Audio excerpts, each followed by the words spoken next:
Hello and welcome to the Flickering Torch. On today's episode we're going to be teaching you how to play Blades in the Dark. So this how-to is basically going to be how do you do ability checks in Blades in the Dark. So it's not a replacement for the core rulebook. It's more to get your players in the first session so they don't have to sit and read the whole thing before you sit down to play.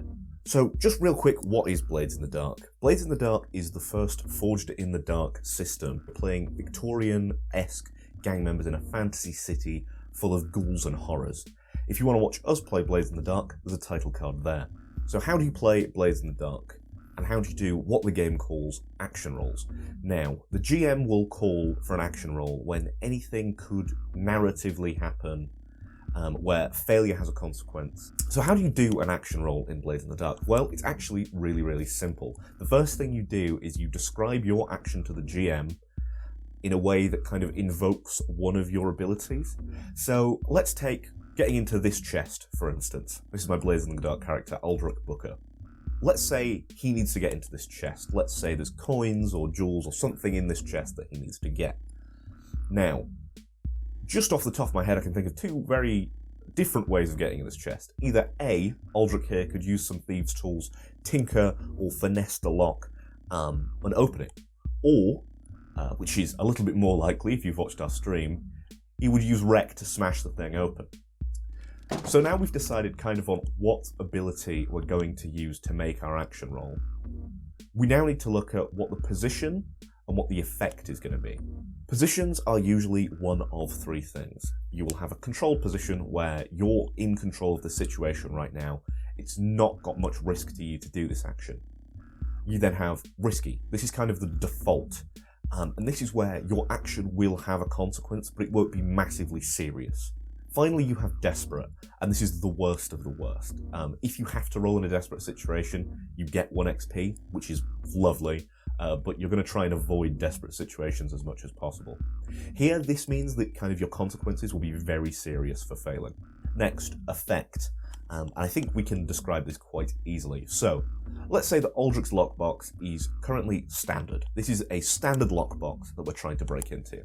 Now, what would a great effect be on this lockbox? Well, if we had a smaller lockbox, for instance, that'll do. A smaller lockbox like this, we're going to have great effect on because it's tiny and we can smash it probably with one hand. However, what kind of thing would be a limited effect? Well, a limited effect might be this bigger lockbox, where Aldrich's going to have an even harder time smashing into it. You can also have zero effect, where your action basically has no effect. Right, so I know what you're thinking. You know what you're going to use, you know what the effect is, you know what the position is. So can I roll the dice now? Well, you could, but you might want to tip the odds slightly in your favour, and there's two ways of doing this. First, you can push yourself, gaining 2 stress, but getting an extra bonus dice. Or, and I think the way more fun option, is you can accept a Devil's Bargain. Now, a Devil's Bargain is a consequence to your action that happens no matter what. So, you might, for instance, have to set up a maritime legal firm if you use maritime law every 5 minutes to try and get yourself out of trouble with the police. Yes, that is a thing that happens on the live stream. Or perhaps if you go to stab someone, you'll be covered in their blood. Stuff like this where no matter if it's a pass or a fail, this thing is going to happen. You're going to suffer this consequence. Now, you can only choose one. Either you take the stress or you take the Devil's Bargain. You can also choose to not do either of these things if you don't think you need the bonus dice. Right, so now you roll, and you're going to be rolling a number of d6 equal to that action. So Aldrich has decided here not to smash the box. He's going to use finesse, and he has 2 points in finesse. So that means he's rolling 2 6-sided dices and taking the highest number on those dice. So if he rolls a 4 and a 5, he's going to take the 5. If he rolls a 1 and a 5, he's going to take a 5.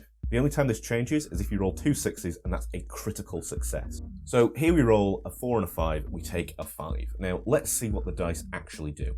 So, if our highest score is a 1 to a 3, we suffer some kind of complication. Maybe the guards burst in before we can open the lockbox. On a 4 or a 5, we succeed, but something goes wrong. So maybe the lockbox's lock is open, but then the bottom falls out and the coins go spilling everywhere. Something to that effect. On a 6, we just complete our action with no negative consequence. We open the lock and get inside. And finally, on a critical success, which again is 2 6s, we have an increased effect. So maybe we managed to get the lock off the lockbox incredibly quickly. So let's take a different tact. Let's see if we chose Wreck instead. Now, Aldrich doesn't have anything at all in Wreck. So what do we do at this stage? So now you're rolling 2 dice and using the lowest of the two. So if you have a 6 and a 1, you will get the 1. It kind of works like disadvantage in D&D. So there are a bunch of other things you need to know before you start a heist, but I'm sure your GM can go over those. This was just kind of a quick introduction so you kind of know how the dice mechanics work.